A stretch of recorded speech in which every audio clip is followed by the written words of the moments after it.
That's a really good question. I hope my answer helps out some kids who have like low self-esteem and don't think they have anything to bring to the table.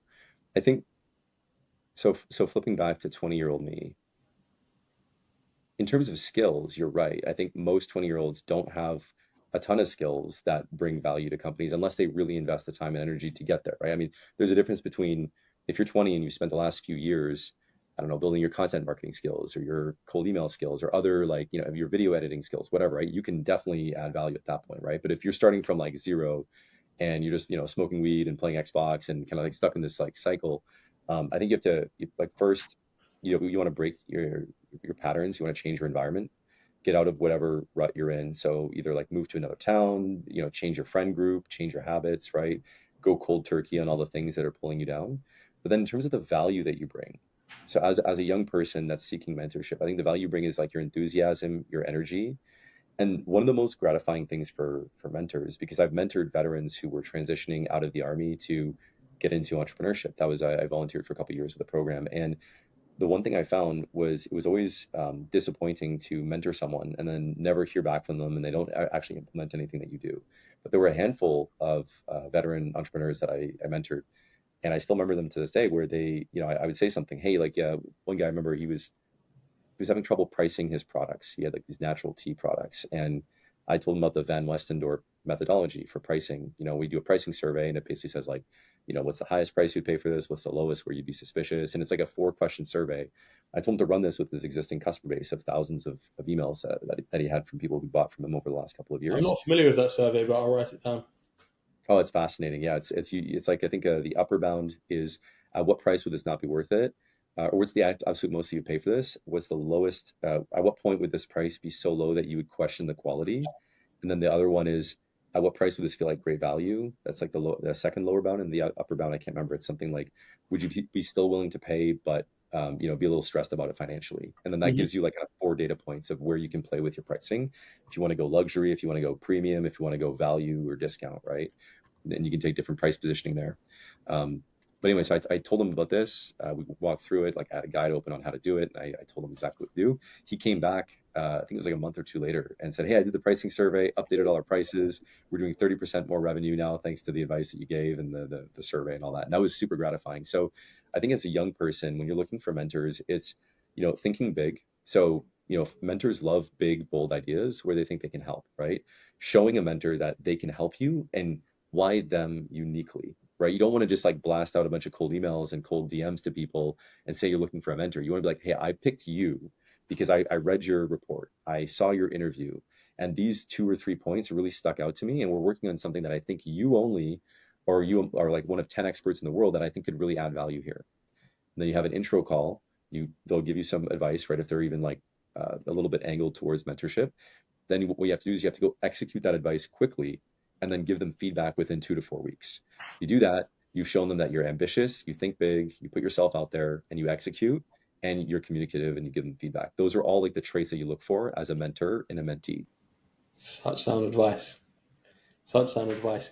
The point that stood out most to me is the point about executing. So going back within 2 to 4 weeks saying, hey, I've done ABC, I think that tells whoever the mentor is, not only have I listened to what you've said, but I've actually actioned it. And even if it doesn't work, and I believe that most results in business life are lag effects. You don't go to the gym within 2 to 4 weeks, start seeing the same results. It takes some time. And I think and I think a really good thing that younger generations are doing really well today is documentation. Yeah. Documenting these processes, documenting saying, hey, I did all of these things in the last 2 to 4 weeks. Thank you so much. That is so imperative. I've got an example of two people that I've mentored. One girl who was after university, post grad, I was mentoring her. And I remember we would check in once every month, but she was so good at taking actions. And then she messaged me very randomly after we finished up, probably about a year or so after, just said, hey, thank you so much. I've landed this job. I think it was at HSBC. It was a very esteemed bank. All of your guidance was amazing. That was terrific. And then in the opposite, I had a guy who literally, as we spoke about there, I think we were talking for about 3 or 4 weeks, and then he just dropped off out of nowhere, and he just said, "I don't have the time to do this work." And it wasn't the case; he didn't have the time. Obviously, it was just Yeah. he didn't want to put the work in. And I think there's a lot of people who say, "I'm going to do the work.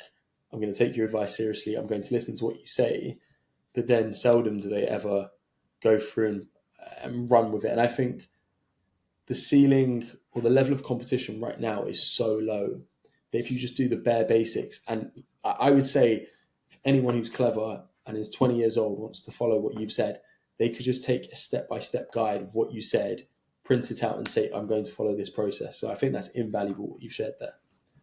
Thank you. Yeah, that's exactly what I would do today, starting over from scratch. If I was, had no skills or like no real background, is get mentors and, just do things, and you'll find your way. I wanted to ask as well, you spoke about the three investors it was that who backed you at the start. How old were you when they backed you?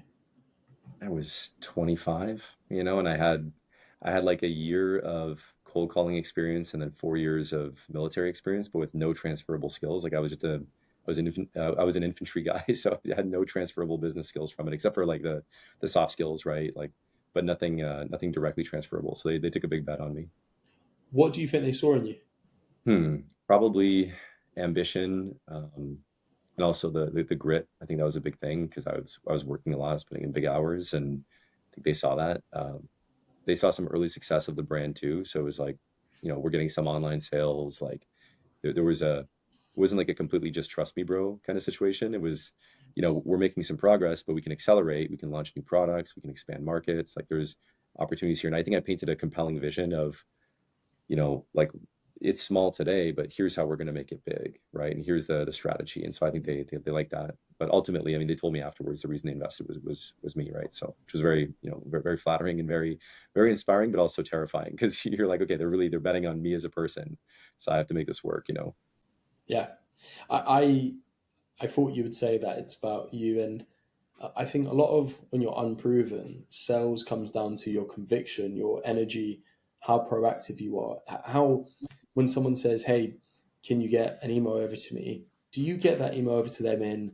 And I think it's really the small details of do you literally finish that call, write an email in the next 15 minutes, get that sent over, make sure there's no spelling mistakes, include the presentation, include a video walkover to say, "Hey, thank you so much. Here's what we went over," and then look at your next steps.